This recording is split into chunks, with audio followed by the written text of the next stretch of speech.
अस्सलाम वालेकुम, नमस्कार, सत श्री अकाल एंड गुड इवनिंग। मैं हूं आरज़ू काज़मी और आप देख रहे हैं भेजा फ्राई। जी हाँ, भेजा फ्राई के नए एपिसोड के साथ हम हाजिर हैं और इससे पहले कि हम न्यूज़ की तरफ चलें, आप सबसे रिक्वेस्ट है कि जिसने भी हमारे चैनल को सब्सक्राइब नहीं किया है, प्लीज़ प्लीज़ प्लीज़ चैनल को सब्सक्राइब करना ना भूलिएगा। बात हम करेंगे एक बार फिर चंद्रयान 3 की। भाई ज़ाहिर है इतना बड़ा मिशन था, इतनी बड़ी न्यूज़ थी, ऐसे थोड़ी के 2 दिन में जो है वो हम आपको सारी न्यूज़ दे देंगे और उसके बाद कोई और बात करेंगे। नहीं नहीं, कोई और बात भी करेंगे, लेकिन उससे पहले हम बात करेंगे चंद्रयान 3 की। जी हाँ, बहुत एक्साइटमेंट है, पाकिस्तान में भी लोग तरह तरह की बातें कर रहे हैं और ये भी कहा जा रहा है कि जी आखिर फाइनली 2 दिन के बाद जो है पाकिस्तान के फॉरेन ऑफिस की तरफ से भारत को मुबारकबाद दे दी गई। जी हाँ, पाकिस्तान के फॉरेन ऑफिस ने जो है वो भारत को चंद्रयान 3 की मुबारकबाद दी है और ये बहुत अच्छी बात है, बड़ा पॉजिटिव साइन है, ऐसा होना ही चाहिए। लेकिन कुछ लोग अजीब-अजीब बातें भी कर रहे हैं। We are dealing with an enemy which is compulsive liars. ये जो अभिनंदन को F-16 मार गिराने पर वीर चक्र दे सकते हैं और जिनकी पूरी इंडस्ट्री झूठ की जिनकी कायम है, बॉलीवुड से लेकर उनका नेशनल नैरेटिव तक सब कुछ झूठ पे मबनी है। And you know it better than me कि किस तरह ये लोग बेशर्मी से झूठ बोलते हैं। ईस्ट पाकिस्तान में क्लेम करेंगे कि हमारा तो कोई किरदार ही नहीं था दहशतगर्दी करने में, वो सारी पाकिस्तान ने हिस्ट्री को इस तरह डिस्टॉर्ट करते हैं और इस बेशर्मी से, बिकॉज दे फील कि they have a powerful media so they can get away with that. तो आप कहेंगे कि ये मिशन कोई कामयाब नहीं हुआ? कोई मेरे पास एविडेंस नहीं है कि ये मिशन कामयाब हुआ है, मेरे पास कोई सबूत नहीं है। इन्होंने जो एविडेंस पेश की है that is animated computer graphics, CGIs, AI generated. और सिर्फ मैं ही नहीं, पूरी दुनिया में लोग इनका मजाक बना रहे हैं। नासा ने या किसी और स्पेस एजेंसी ने कंफर्म नहीं किया है कि जो इन्होंने लैंडिंग की है ये कंफर्म लैंडिंग है। जो इन्होंने ऑफिशियली प्रेजेंट किया है इट्स एक्चुअली कॉमिकल। वो वीडियो गेम्स में से निकाल के क्लिप्स हैं जो इन्होंने दिखाए, और जो इनके चेहरे थे जब ये सो कॉल्ड सेलिब्रेट कर रहे थे, यू कुड सी के दे वर फेक्स। जी, तो ये थे हमारे और आपके, हम सबके जाने पहचाने ज़ैद हामिद साहब और इनके साथ बैठे थे डॉक्टर बासित। जी हाँ, जो कि इंडिया में जाकर पाकिस्तान की तरफ से हाई कमीशन भी रह चुके हैं और हाई कमिश्नर रहने के बावजूद खैर अब आजकल वो टीवी पे शोज करते दिखाई दे रहे हैं। कोई और काम नहीं मिला होगा शायद, लेकिन खैर कोई बात नहीं, बड़े बड़े देशों में ऐसी छोटी छोटी बातें होती रहती हैं। खैर बात हम कर रहे थे ज़ैद हामिद साहब की और ज़ैद हामिद साहब का कहना ये है कि जी जो वीडियो गेम्स होते हैं बच्चों के, जो ग्राफिक्स होती हैं उसमें से वो ग्राफिक्स निकाल कर और भारत ने दिखा दी है और असल में तो चंद्रयान 3 नाम की कोई चीज जो है वो चांद पे पहुंची ही कोई नहीं है। अब क्या किया जाए जी, ज़ाहिद हामिद साहब के तो इसी तरह के दावे होते हैं और इससे पहले भी हम आपको उनके कई दावे दिखाते रहे। जो उन्होंने ये भी कहा था कि अगले 5 साल में, यानी ये वीडियो की क्लिप जो मैंने आपको दिखाई थी वो जिसमें वो 5 साल के बाद पाकिस्तान पूरे वर्ल्ड पे हुकूमत करेगा, वो वीडियो भी जो है वो 10 साल पुरानी है और उसमें वो बड़े धड़ल्ले से दावा करते हुए दिखाई दे रहे हैं कि जी सब कुछ हमारे कंट्रोल में होगा। लेकिन कुछ पाकिस्तानी ऐसे हैं जो ज़ैद हामिद साहब की बात सुनते ही नहीं है और उनको हम सुन लेते हैं। भाईजान, हिंदुस्तान चांद पे पहुंच गया है, क्या कहोगे इसके बारे में? मैं तो पाकिस्तान की पूरी अवाम को मुबारकबाद देना चाहूँगा क्योंकि ये हमारे हुक्मरानों की साजिश है। आज चंद्रयान पहुंचा है चांद पे, कल हिंदुस्तान की पूरी अवाम चांद पे जाएगी, हिंदुस्तान खाली हो जाएगा और कश्मीर पे हमारा कब्जा होगा। बाकी पाकिस्तानी अपना दिल छोटा ना करें, हम ऑलरेडी चांद पे हैं। चांद पे देखें, ना बिजली है, ना पानी है, ना गैस है। हमारे मुल्क में भी तीनों में से कोई चीज़ें नहीं, हम वो ऑलरेडी ज़िंदगी जी रहे हैं जो हमें चांद पे जाके जीनी है। और हिंदुस्तान ऐसा कर क्यों पा रहा है? क्योंकि वो टैलेंट को सपोर्ट करता है। उनकी हुकूमत, मोदी साहब देखें, वो साइंटिस्टों को झप्पी पाते हैं। हमारे अभी एक से क्रिएटिव साइंटिस्ट हैं, हमारे खालू का लड़का रॉकेट लॉन्चर बनाता है, बम बनाता है, लेकिन पीछे अभी उसको अमेरिका ने पकड़ लिया तो ISI ने उसको पहचानने से मना कर दिया। हम टैलेंट को ज़ाया करते हैं, हिंदुस्तान टैलेंट में इन्वेस्ट करता है। इन्वेस्ट कर करके उसने अपना पासपोर्ट इतना मजबूत कर लिया कि आज दुनिया के वाहिद मुल्कों में हिंदुस्तानियों को वीज़ा नहीं लेना पड़ता। और पाकिस्तानी पासपोर्ट पर आप एयरपोर्ट चले जाएँ, इतनी बदतरीन तलाशी होती है कि जिसकी इंतहा कोई नहीं। दिल तो करता है कि जब तलाशी के नाम पे नंगा ही होना है तो बंदा कुर्ते पजामे पहन के क्यों जाता है एयरपोर्ट, वो स्विंग कॉस्ट्यूम में चला जाए। और मुझे आगे के भी देखे हालात कोई अच्छे लग नहीं रहे। आज चांद पे छोड़े मोटरसाइकिलों में इतने पेट्रोल नहीं है कि हम गली के कोने तक चले जाएं। अगर बिलियंस ऑफ डॉलर्स के कर्जे हमें नहीं मिले तो हम नहीं पहुंच पाएंगे स्पेस में। दूसरा तरीका फिर ये बचता है कि आप PUBG पे किसी खातून के नाम की ID बना लें और हिंदुस्तान में नोएडा शहर का कोई लड़का पटा के आपको बुला ले। फिर जैसे सीमा बाजी आज उनके जश्न में शरीक हो रही हैं, हम भी हो सकते हैं। जी, तो ये है हमारे पाकिस्तानी जो कि आइडिया दे रहे थे कि आखिर पाकिस्तानी करें तो क्या करें। और बिल्कुल उन्होंने कहा कि जी टैलेंट तो हमारे यहाँ भी बहुत है, लेकिन हमारे यहाँ टैलेंट की कदर नहीं होती। और जब भी बम बनाते हुए या रॉकेट लॉन्चर बनाते हुए पाकिस्तानी पकड़े जाते हैं अमेरिका में या कहीं, तो आईएसआई पहचानने से इनकार कर देती है और कह देते हैं, हमारी एजेंसीज कहती हैं नहीं जी ये तो हमारा बंदा ही कोई नहीं है।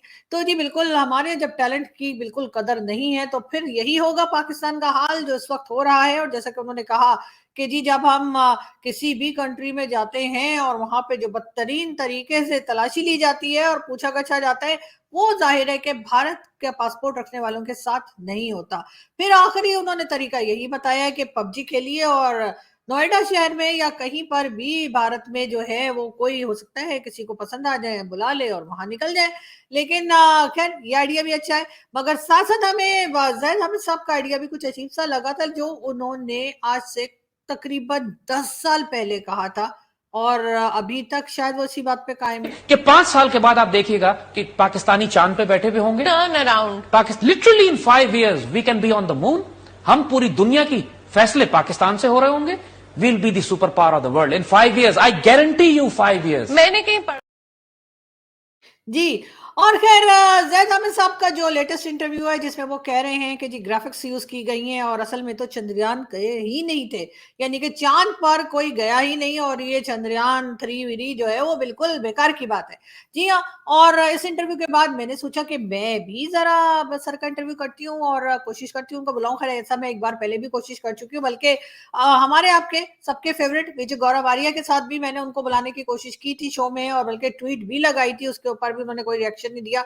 और आज भी वही हुआ, जब मैंने उनको मैसेज किया, उनको रिक्वेस्ट भेजी कि सर जरा मेरा शो ज्वाइन कर लीजिए 20 मिनट्स के लिए, तो उन्होंने साफ इनकार कर दिया। लेकिन खैर हम भी डटे हुए हैं और हम भी लगे हुए हैं और हमारी कोशिशें जारी रहेंगी। और हमारी यही कोशिश है कि जैद हामिद साहब हमारे शो में आए और जो बातें वो दूसरे चैनल्स पे जाकर बताते हैं कि जी किस तरह से चंद्रयान 3 जो था वो प्रोजेक्ट था ही नहीं और ये सारी बातें डिफरेंट किस्म की जो वो भारत के बारे में बात करते हैं, जरा वो हमारे चैनल पर भी आए ताकि हमारे देखने वालों को भी उन सब बातों से कुछ सीखने को मिले। खैर देखते हैं वो कब आते हैं और कब नहीं, लेकिन फिलहाल तो उन्होंने झंडी दिखा दी और कहा निकलो चलो फूटो इधर से। तो लेकिन खैर हम भी डटे रहेंगे, हम भी कोशिश करते रहेंगे, कभी ना कभी वो हमारे भी छोटे से चैनल पे आ जाए। वैसे तो वो बड़े बड़े चैनल्स पे जाते हैं, लेकिन हमारा छोटा सा चैनल भी अगर वो आके और हमारे चैनल पे भी प्रोग्राम कर ले तो क्या ही बात होगी। खैर हम आगे बढ़ते हैं और जी हम चलेंगे और आपको आजकल की जो नई लेटेस्ट न्यूज है वो बताते चलें। तो जी सबसे पहले तो नवाज शरीफ साहब के बारे में बात की जा रही है कि जी वो 15 अक्टूबर को आएंगे और तरह तरह की ये भी बात की जा रही है कि जी उनके लोग यानी कि उनकी पार्टी के लोग कह रहे जी नवाज शरीफ साहब तो बड़े बहादुर हैं और वो जेल भी जा चुके हैं, जेलें भी भुगती हैं। जी बिल्कुल पानामा केस में कुछ नहीं निकला तो इकामा पर जो है नवाज शरीफ को सजा दी, ये कहना है जी उनके जो साथी हैं नवाज शरीफ साहब की पार्टी के तारड़ साहब, उनका कहना ये है, अता तारड़ साहब उनका कहना ये है कि जी नवाज शरीफ साहब को जो है एक गलत फैसला करके गलत केस में अंदर किया गया। लेकिन खैर ये बात तो सभी जानते हैं कि क्या कुछ होता रहा है और किस तरह की प्रॉब्लम्स रही हैं पाकिस्तान में। मगर साथ साथ नवाज शरीफ साहब के वापस आने के ऊपर अभी भी शक व शुबा दिखाया जा रहा है। यही कहा जा रहा है कि अगर इलेक्शंस ना हुए तो फिर शायद वो नहीं आएंगे, लेकिन अगर वो आ गए तो ये भी कहा जा रहा है कि उनकी पार्टी जो है उसको जरूर जो है वो ताकत मिलेगी और पार्टी जो है यकीनन बहुत अपने आप को मजबूत महसूस करेगी। हम आगे बढ़ते हैं और हम आपको ये भी बताते चलें, ये भी जी बिल्कुल अता तारड़ साहब की ही न्यूज है और वही जो वो कह रहे थे पानामा केस और उसकी ब्रिटिश हाई कमीशन में जो यानी नई जो ब्रिटिश हाई कमिश्नर आई हैं पाकिस्तान में, उनका कहना ये है जनाब के पाक फौज की कुर्बानियां दुनिया के अमन के लिए हैं और पाक फौज अमन के लिए जानों की सूरत में बड़ी कीमत अदा कर रही है। जी हाँ, ये कोई हमारे यहाँ के लोग नहीं बल्कि ब्रिटिश हाई कमिश्नर जो नई आई है पाकिस्तान में, जिन्होंने आते ही मरियम नवाज जो है उनसे भी मुलाकात की और मरियम नवाज से मुलाकात के बाद जो है वो उन्होंने इस किस्म की स्टेटमेंट भी दी है और उसमें यकीनन वो पाक फौज की वाह वाह करती हुई दिखाई दे रही है। और इनका कहना ये है आलमी अमन के लिए पाक फौज जानों की सूरत में कीमत अदा कर रही है, यानी कि वो जो बोले तो आप जानते हैं कि जो टीटीपी वगैरह के साथ जो 36 का आंकड़ा चल रहा है, शायद ये मैडम उस बारे में बात कर रही हैं। लेकिन अभी अभी तो आई हैं, अभी तो मेरा ख्याल है उन्होंने अपना जो लगेज है वो भी अनपैक नहीं किया होगा, और आते के साथ ही उन्होंने फौज के बारे में स्टेटमेंट तो ऐसे दिया है कि जैसे लग रहा है कि अगली बार यानी जब इलेक्शन होंगे तो उसमें शायद हमारी प्राइम मिनिस्टर इन्होंने ही बनना है, इसलिए कि इतना जूता तो हमारे लोग भी नहीं साफ करते भाई जो इन्होंने किया है। और आते के साथ ही भाषण झाड़ दिया मैडम ने। लेकिन खैर इन्हें कुछ दिखा होगा तभी कह रही है ना, ऐसी थोड़ी कोई तारीफें करता है, तो मेरा ख्याल है कि ठीक ही कह रही होंगी। अब है ना, क्या करें, मजबूरी है ना। हाँ, ठीक है, ठीक ही कह रही है जी। बहरहाल हम जी आगे बढ़ते हैं और हम आपको ये भी बताते चले कि जी अब जो है अवाम बिजली के बिल जो है जमा नहीं कराएगी। जी, यहाँ पब्लिक ने अनाउंस कर दिया है कि अब वो बिजली के बिल जमा नहीं कराएगी क्योंकि बहुत ज्यादा आ रहे हैं और लंबे लंबे बिल आ रहे हैं। वैसे इसके ऊपर कहा यह जा रहा है कि जो हमारे केयर टेकर प्राइम मिनिस्टर है अनवारुल हक काकड़ साहब, उन्होंने नोटिस ले लिया है। अब नोटिस ले लिया है इसका क्या मतलब है, बिजली के बिल कम हो जाएंगे। अब ये तो आने वाला वक्त ही बताएगा, लेकिन बताया यही जा रहा है कि अनवारुल हक काकड़ साहब ने जो है वो नोटिस ले लिया है। बहरहाल अच्छी बात है, ये बड़े लोग नोटिस तो लेते हैं कम से कम, बाकी कुछ करें ना करें। नवाज शरीफ इस इलेक्शन में वतन वापस नहीं आएंगे, ये भी एक खबर जो है वो चल रही है, और ये भी बताया जा रहा है कि नवाज शरीफ इस इलेक्शन में वापस आने का इरादा नहीं रखते। लेकिन दूसरी तरफ उनकी पार्टी ये कह रही है कि जी वो 15 अक्टूबर को वापस आ जाएंगे। तो भला हम किसकी बात का भरोसा करें? टॉस कर लेते हैं शोले फिल्म की तरह, जो आएगा तो बस वही हो रहा होगा। इसलिए कि हर दूसरे दिन एक नया स्टेटमेंट जो है वो दाग दिया जाता है नवाज शरीफ साहब की पार्टी की तरफ से, और हम पब्लिक जो है हम आखिर भरोसा करें तो किस बात का करें। लेकिन खैर आगे बढ़ते हैं और हम आपको ये बता दें कि जी बैनुल अक़वामी इंटरनेशनल रूट पर जो है ट्रांसपोर्ट के तहत पाकिस्तान और चीन के दरमियान तिजारत का आगाज। जी हाँ, पाकिस्तान और चाइना के बीच में तिजारत का आगाज हो गया है। और अब मुझसे ये मत पूछिएगा कि चाइना क्या बेच रहा है और हम यहाँ से क्या भेज रहे हैं, और वो वहां से क्या दे रहे हैं और हम यहाँ से क्या ले रहे हैं। ठीक है, तो ये आप लोग खुद ही फैसला कर लिएगा कि चाइना हमें क्या दे रहा होगा और हम चाइना से क्या ले रहे होंगे, और चाइना हमारे यहाँ क्या भेज रहा होगा और हम क्या रिसीव कर रहे होंगे। तो ये बातें आप खुद ही सोच लिया करें, थोड़ा अपना दिमाग भी दौड़ाया करें। हर बात बताने के लिए मैं नहीं हूं, और वैसे भी मुझे और भी बड़े काम है। ये सिर्फ मेरा काम नहीं है कि मैं जाके चेक करूं कि चाइना हमारे यहाँ क्या क्या भेज रहा है और हम क्या क्या ले रहे हैं, और हम चाइना से क्या क्या मंगा रहे हैं और चाइना हमें क्या क्या देता जा रहा है। इसलिए कि तिजारत तो दो तरफा होती है, तो हमारे पास तो फिलहाल देने के लिए कुछ है नहीं, सिर्फ दुआएं हैं या फिर कोसने हैं। अगर हमें कोई नहीं देगा तो हम उसे बुरा भला कहेंगे, और अगर दे देगा तो थैंक यू वेरी मच कह देंगे। इसके अलावा हम कुछ नहीं दे सकते। हाँ, चाइना बहुत कुछ दे सकता है। तो बहरहाल अब कहा यह गया है कि चाइना और पाकिस्तान में बाकायदा तिजारत शुरू हो गई है। मतलब ये भी अजीब ही खबर है। और पिछले 6 साल से जो सी पैक पे हमें बताया जा रहा था कि चाइना पाकिस्तान के दरमियान तिजारत चल रही है, वो सब क्या था? मतलब कुछ कंफ्यूजन है, मुझे लग रहा है बीच में कुछ कुछ लोचा है। खैर हम आगे बढ़ते हैं और जब ये बात क्लियर होगी हम आपको खुद ही बता देंगे। जी इंडस मोटर्स ने जो है वो अपनी तमाम जो शोरूम है वो बंद कर दी। हाँ जी, हाँ जी, हाँ जी। इंडस मोटर्स यानी बोले तो गाड़ी, हाँ जी, जहाँ पे टोयोटा वगैरह, होंडा टोयोटा वगैरह, वो इंडस मोटर्स जो है वो वहाँ पे गाड़ियां जी बेची जाती हैं। बिल्कुल, उन्होंने जी अपने शोरूम्स बंद कर दिए हैं, इसलिए कि कोई गाड़ी खरीद ही नहीं रहा। गाड़ी कौन खरीदेगा? फ्यूल डालने के पैसे ही किसी के पास नहीं है। जब फ्यूल के पैसे नहीं है तो फिर गाड़ी लेके लोगों ने क्या करना है? तो इस वजह से उन्होंने सोचा कि शोरूम को फिलहाल के लिए बंद कर देते, फिर कभी जब हालात सही होंगे। आईएमएफ का दूसरा प्रोग्राम है, उसमें भी पाकिस्तान ने जाने का सोच रखा है। यानी चाइना और बाकी दुनिया जो है वो अपनी इकोनॉमी बढ़ा रही है भारत, और भारत ये भी सोच रहा है कि चंद्रयान 3 के बाद चंद्रयान 4 भी हो जाना चाहिए। और पाकिस्तान ये सोच रहा है कि आईएमएफ का ये प्रोग्राम तो हमने पकड़ लिया है, इसके बाद अगला प्रोग्राम भी हम, यानी नेक्स्ट प्रोग्राम में भी अगर हमें हिस्सा मिल जाए तो जी बल्ले बल्ले ही है। तो ये हमारे यहाँ तो कुछ इसी किस्म की प्लानिंग होती है। हम तो कोई चंद्रयान वंद्रयान या चांद वान पे जाने का कोई इरादा नहीं रखते। हम इसी गोला पे रहेंगे और इसी गोला के लोगों को जो है वो छीन छीन के उनसे और मांग मांग के उनसे और उधार ले लेकर और किसी ना किसी डोनेशन के नाम पे इसी गोला के लोगों से पैसा लेके खाते पीते रहेंगे। कमाते तो हम है नहीं, खाते पीते हम रहेंगे। बिल्कुल। खैर हम आगे बढ़ते हैं और हम आपको ये भी बता दें कि जी जो जमात इस्लामी के अमीर हैं, उनका कहना ये है कि जी छुरी आईएमएफ की और हाथ हुक्मरानों के हैं। जी हाँ, ये सिराजुल हक साहब जो हैं, उनका कहना ये है कि जी छुरी IMF की और जो हाथ है वो हुक्मरानों के हैं, यानी कि हुक्मरान जो है वो ले रहा है। जाहिर है सर, आप तो कभी हुक्मरान बने नहीं, अगर आप बन गए होते तो आपने भी मांगने ही निकलना था, कुछ और नहीं करना था, इस बात की हमें पक्का पता है। तो इसलिए आप हमें तो बिल्कुल टोपी पहनाने की कोशिश ना करें। खैर, हम आगे बढ़े और एक बार फिर हम आपको दूसरी न्यूज की तरफ लेकर चलते हैं, और ये जी है बैनुल अक़वामी रोड ट्रांसपोर्ट के तहत। अच्छा, ये तो वही है यार, ये खबर बार बार क्यों आ जाती है चाइना की मेरे सामने, कि चाइना और पाकिस्तान में जो है वो आपस में तिजारत शुरू कर दी है। पता नहीं भारत के साथ ये कब करेंगे, चाइनीज के साथ तो शुरू कर दिया है, मेरे ख्याल है भारत के साथ भी फौरी तौर पे जो है वो तिजारत शुरू कर देनी चाहिए। इस वक्त अवाम गुर्बत की चक्की में पीस रहे हैं, ये बात कह रही है जी शीरी रहमान, जो कि पीपल्स पार्टी की मेंबर हैं और सेनेटर भी रही।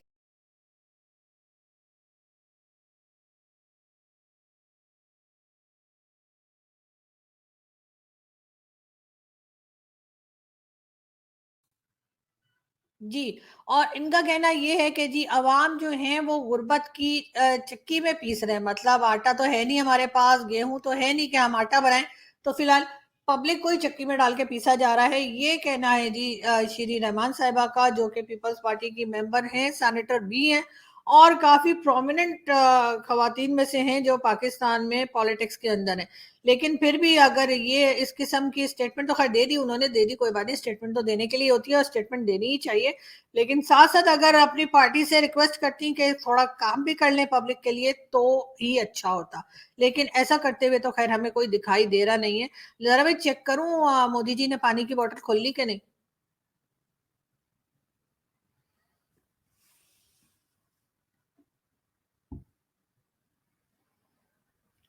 आज भी मोदी जी से पानी की बोतल नहीं खुली। मैंने कल भी कहा था कि मोदी जी मुंह में पकड़ के ऐसे घुमाए तो खुल जाती है, लेकिन खैर वो आज भी उन्होंने वही किया है। लेकिन बाकी हमें क्या कह रहे हैं, आप लोग रोना बंद कीजिए, मेरे तक आवाज आ रही है। आप लोग रोना बंद कीजिए, मेरे तक आवाज आ रही है। बिल्कुल मोदी जी, हम रोना बंद कर देंगे, आप बस 2-4 बिलियन इस तरफ कर दीजिए, हमारा रोना अपने आप ही बंद हो जाएगा। और वैसे भी पैसा देखकर हम रोना बंद कर देते हैं। लेकिन खैर देखते हैं कि इंडिया तक हमारी आवाज जाती है या नहीं जाती। बहरहाल हम बढ़ते हैं आगे और हम आपको ये भी बता दें कि जी हिना परवेज भट्ट, जो कि PMLN की मेंबर हैं, उनका कहना यह है कि शेर जो है वो 15 अक्टूबर को वापसी होगी और मुस्लिम लीग नून के शेर वकायत के इस्तकबाल के लिए तैयारी कर लो। बिल्कुल जी, ये कहना है हिना परवेज भट्ट का कि जी शेर जो है वो 15 अक्टूबर को आ रहा है, तो PMLN के सारे शेर जो हैं वो जी शेर की आमद हो रही है, उसके वेलकम के लिए तैयार हो जाए। एक तो पता नहीं कोई शेर है, कोई हाथी है, कोई क्या है, ये जो पॉलिटिकल पार्टीज है इसमें इंसान कम है और जानवर ज्यादा है। लेकिन खैर अब PMLN वाले जो है नवाज शरीफ साहब को शेर कहते हैं, लेकिन शेर जो है वो काफी टाइम से लंदन बैठे हैं, वो वापस ही नहीं आ रहे। तो अगर आप में वाकई शेर हैं तो वापस आइए और पाकिस्तान में जो कुछ हो रहा है उसमें आप भी थोड़ा एंजॉय कीजिए। लाइट का जाना, बिजली के बिल का आना, पब्लिक के रोना। वैसे पब्लिक तो बेचारी अब बिल विल जला जला कर थक गई है और अब समझ में नहीं आ रहा कि आखिर ये सिलसिला कब तक चलेगा और किस तरह से जाकर ये सही होगा। कुछ लोगों का ये भी कहना है कि जी ये इतना ज्यादा केयरटेकर गवर्नमेंट से तंग करवाएंगे पब्लिक को कि पब्लिक को लगेगा कि जी इससे पहले जो गवर्नमेंट थी वही बेटर थी, तो इसलिए जब इलेक्शन हो तो इन्हीं को वापस ले आए ताकि ये केयरटेकर गवर्नमेंट से जान छुटे और जो पहले वाली गवर्नमेंट थी वही बेहतर थी, कम खाल खींच रही थी। ये कहना भी है। बहुत से लोग जो हैं वो हमारे आर्मी चीफ के बारे में भी अजीब अजीब किस्म की बातें करते हैं। लोगों का ये भी कहना है कि जो जो इस वक्त हमारे ना बड़े वाले समझ जाइए ना मैं किसकी बात कर रही हूँ, कह रहे ये जिस तरह से पाकिस्तान को हैंडल करेंगे तो उसके बाद वो जो बाजवा साहब थे ना, वो कमर जावेद बाजवा साहब, जी जी जनरल कमर जावेद बाजवा साहब, वो जो खान साहब के जिन्होंने याद है ना चपेड़ लगाई थी, जी जी जी, तो वो कह रहे कि वो फरिश्ता लगने लगेंगे जब नए वाले जो है ना चीफ साहब, उनकी बातें आप लोगों को, मतलब उनके काम जब आगे बढ़ेंगे तो उसके बाद वो फरिश्ते लगेंगे। मुझे तो ये भी फरिश्ते ही लगते हैं, मैं तो उनकी भी वाह वाह वाह वाह करती हूँ। बहुत अच्छे हैं जी, हाँ हाँ हाफिज साहब, बहुत बहुत बहुत। छोड़े जी, हम दूसरी खबर की तरफ चलते हैं और हम आपको ये बताते चलें कि जी जरूरी नहीं अमेरिका और पाकिस्तान हर मामले पे एग्री हों। जी हाँ, ये कहना है अनवारुल्लाह काकड़ साहब का। और उनका ये कहना है कि जी ये कोई जरूरी नहीं कि हम अमेरिका से हर बात पे एग्री करें। बिल्कुल सही कह रहे हैं सर। तो अमेरिका के पास जब आप कटोरा लेके जाते हैं तब तो आप हर बात मान रहे होते हैं, और जब कटोरा भर जाता है तो फौरन आके दिखाना शुरू कर देते हैं। सर ये डबल पॉलिसी आखिर कब तक चलेगी आप लोगों की? आपको पता है ना, एक और प्रोग्राम आने वाला है आईएमएफ का, उसमें भी आपको कटोरा लेके जाना है। तो फिर अभी इस वक्त अकड़ किस बात की कर रहे हैं, ये मेरी समझ से बाहर है। खैर न्यूज तो मेरे पास और भी बहुत सारी है, लेकिन वो मैं कल बताऊंगी, इसलिए कि सारी आज बता दी तो कल क्या करूंगी। तो इसलिए कुछ न्यूज कल के लिए बचा के रखते हैं और मिलते हैं कल सुबह को। आपसे बहुत सारी बातें करनी है, बहुत सारी न्यूज देनी है। इस वक्त मैं चलती हूँ, अपना बहुत ख्याल रखिएगा और हमारे चैनल को सब्सक्राइब करना ना भूलिएगा। Thank you.